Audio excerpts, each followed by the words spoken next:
Salut tout le monde, c'est Adou. Aujourd'hui on passe en review de la Takoun Glide V3. C'est parti, mon kiki.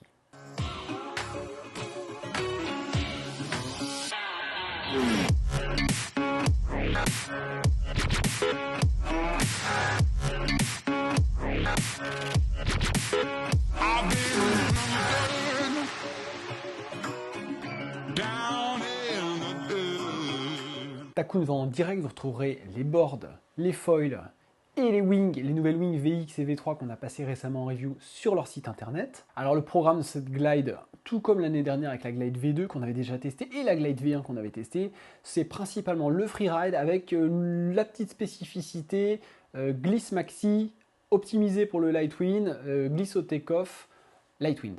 La board est livrée nue, mais tu peux trouver des packs de straps à 59 € sur le site de Takoun, en strap en V. Au niveau des coloris, tu vas retrouver deux couleurs standards qui sont inclus dans le prix de cette board, c'est le gris et le bleu. Au niveau des coloris, tu as déjà deux couleurs standards qui sont inclus donc, dans le prix de la board. C'est cette espèce de blanc-gris un peu poncé avec le finish carbone et un beau bleu. Et ensuite, tu vas avoir deux niveaux de personnalisation. Soit tu es en couleur unie, et là, on a 11 couleurs unies custom. Donc là, tu auras un supplément de 70 € pour accéder à ces couleurs.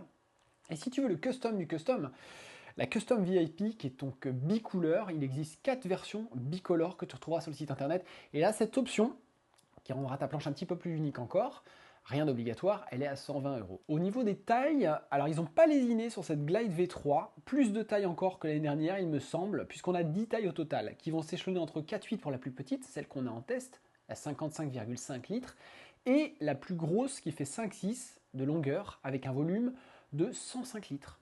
Au niveau des largeurs, on joue entre 21,8 pour la 55 litres 4,8 et on monte jusqu'à 26,5 pour la 105 litres qui donc fait 5,6.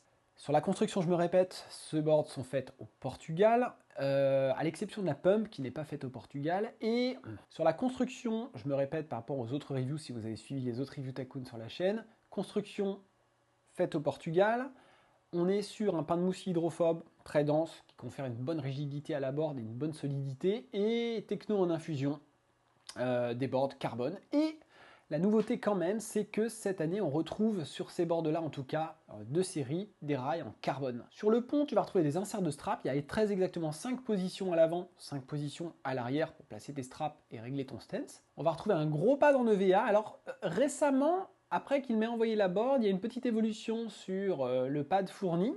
Le pad que j'ai sur celle que vous voyez en image était l'ancien pad, l'actuel pad, et il y en a un nouveau avec un joli liseré blanc autour qu'on commence à voir sur les Pro Surf et qui probablement sera donc systématisé sur les Glide V3 et toute la gamme en 2024. Sur cette board, à la différence de la Pro Surf, je vais comparer un peu à la Pro Surf qui a été testée dans un volume et une dimension plus faible puisque c'est une 4.6 pour 42 litres.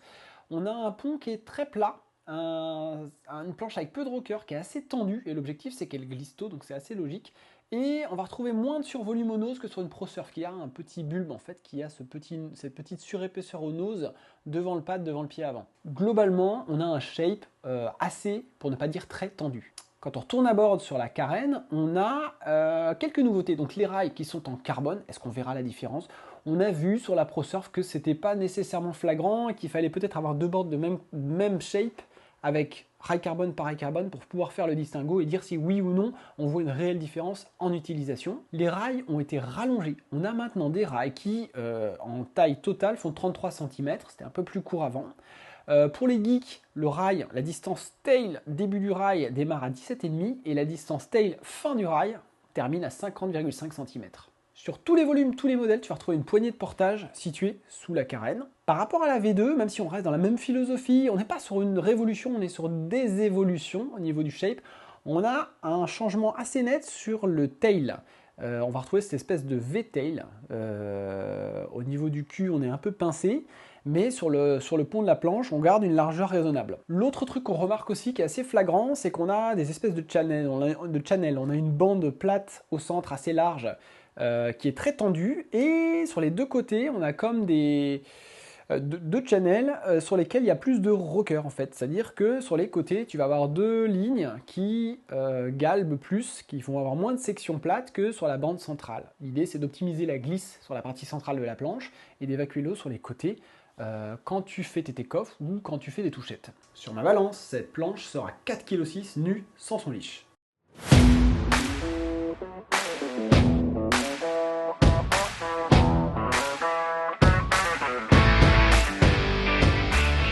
Conditions du test, alors j'ai navigué avec cette planche dans du Lightwind, c'est important parce que c'est une planche qui est censée glisser tôt, donc il fallait aller vérifier ça.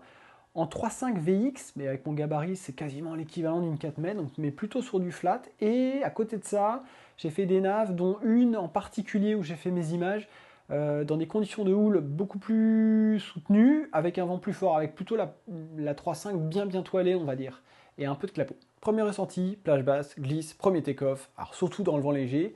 On a une planche qui te sécurise un peu la session si tu la prends dans le bon volume. C'est une planche qui va glisser, elle va glisser, planche très tendue. Quand tu donnes des petits coups de pumping, tu sens tout de suite qu'elle s'arrache de l'eau, qu'elle va chercher à décoller. Donc c'est pas mal parce que ça va te permettre de mettre pas forcément des gros foils, même quand le vent est relativement léger. La ProSurf va avoir une très bonne glisse aussi, mais je dirais qu'elle décolle quand même un petit peu plus tard, avec ce rocker un peu supplémentaire. Et ce bulbe à l'avant, ce petit survolume, elle va pas pousser de l'eau, mais elle va décoller un petit peu plus tard. Par contre, elle aura plus de tolérance dans les touchettes, dans un usage surf. Donc on a deux planches qui ont un usage assez différent. Je reviendrai souvent sur la ProSurf pour faire le comparo avec cette Glide V3, parce que beaucoup de gens m'ont demandé quelle planche choisir en fonction de leurs usages. Sur la stabilité, attention, là je l'ai testé dans un petit volume, donc quand tu montes en volume, je pense que ce problème s'estompe à mesure que tu montes dans les tailles, longueur, largeur, volume. Mais attention, on a une planche qui a moins de voluminose que sur la ProSurf, qui a beau être un plus petit litrage, dans lequel je l'avais testé en 4.6 pour 42 litres. Là, on est sur une 55 litres, mais malgré tout, je trouve que la position du corps sur la planche doit être la bonne. Et si on est un peu trop avancé, on va avoir tendance à faire un petit peu couler ce nose. Dans des conditions où il y a du vent fort, du clapot ou de la houle, ça peut vite être déroutant. Donc un volume supérieur à la ProSurf, mais finalement un volume un peu exigeant au niveau du placement du corps sur la planche. La ProSurf, autant, va un peu couler du cul parce qu'elle a un cul assez étroit, mais c'est pas trop gênant parce que c'est plus facile de se ravancer sur une planche quand tu es trop en arrière que de se reculer quand tu es trop en avant et que la planche commence déjà à piquer du nez. Donc faites attention, là-dessus il y a quand même une exigence, surtout sur les petits volumes comme la 55 litres. Après, elle a les avantages de ses inconvénients, elle a peu de rocker, peu de voluminose, donc elle taille au niveau de la carène, elle est très tendue, donc évidemment dès que tu vas commencer à pomper, tu vas sentir instantanément que c'est une planche qui s'arrache assez vite de l'eau. C'était déjà le cas de la Glide V2, ça allait encore un peu plus avec la Glide V3. Est-ce qu'il y a un monde d'écart entre l'ancienne version et la nouvelle? Je dirais que non, mais on a une planche qui est restée sur la même philosophie et on évolue un peu sur les détails avec une glisse encore un peu améliorée, mais ça reste subtil de mon point de vue. Donc sur la stabilité, attention, en latéral, moi je trouve que ça va, même si c'est une planche pas hyper large, mais c'est plus en longitudinal où au final on a une planche qu'on pourrait penser longue, mais comme elle est assez fine, elle peut un petit peu plus basculer au niveau du nose dans le petit volume. Ergonomie du pont, j'ai choisi de rider cette board exclusivement strapless, voilà, et que ce soit en surf, en freefly, en pumping, en take-off, au décollage. On a un pont qui est assez plat. Moi, j'ai trouvé mon compte. J'ai trouvé ça assez confortable. On a une largeur au pied arrière qui est suffisante pour un petit peu excentrer le pied. C'est une planche qu'on va plus utiliser en contre-gîte, sur des grands bords de freeride. Je l'ai trouvé confortable. On retrouve cette griffe un peu des Takoon avec les pieds qui sont assez équilibrés. Je dirais que sur cette board-là, peut-être, j'ai le pied avant un petit peu plus bas. J'ai un petit peu plus ce phénomène de... Alors, je suis moins nose-up ou plus nose-down, je ne sais pas. Mais la ProSurf aurait tendance à relever un petit peu plus le pied avant. C'est peut-être juste un ressenti personnel. Et je sais que je suis assez sensible à ça. On a testé des stabs récemment, custom. Et j'avais des ressentis un peu différents d'un stab à l'autre. Alors que c'était des choses qui étaient très très...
pense que globalement, sur cette planche, il ne faut pas hésiter à rider avec un foil assez avancé pour justement faire lever, lifter un peu ce nose et minimiser le risque de touchette, même si c'est pas la cata quand ça touche, mais la planche est très tendue, donc elle va être moins tolérante si tu tapes à la surface de l'eau que si tu prends une planche comme la Pro Surf, qui évidemment a un peu plus de banane, un petit peu plus de babouche.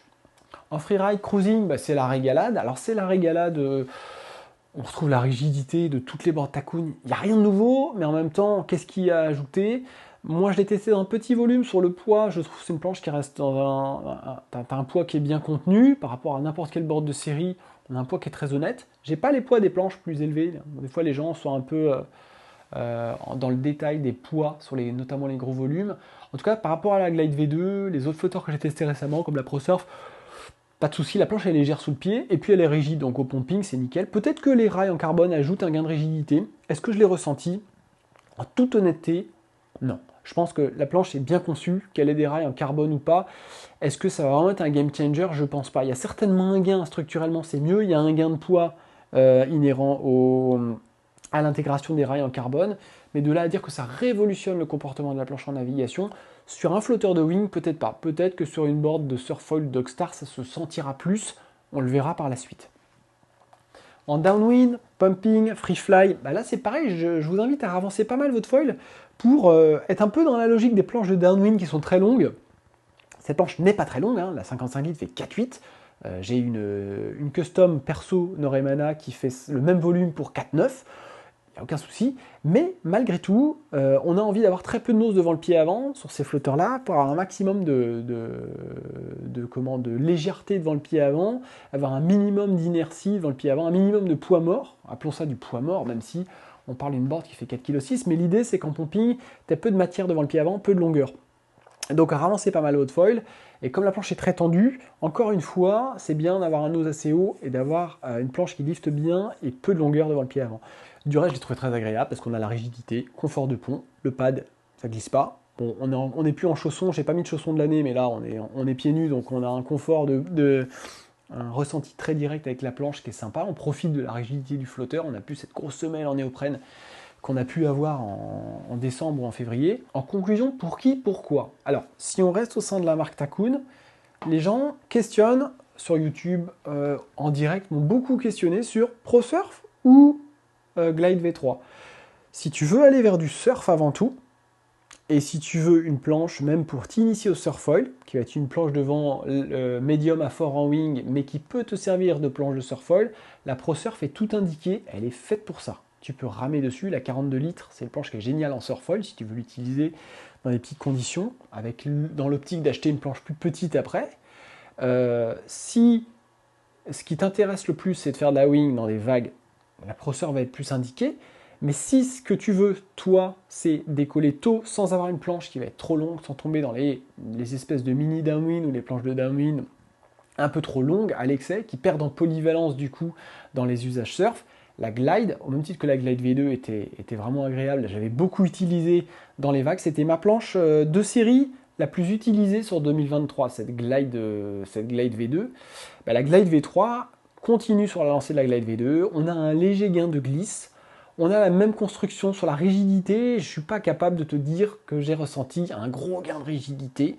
Pour moi, c'était déjà, parmi les planches qui sont les plus rigides, c'était déjà très rigide.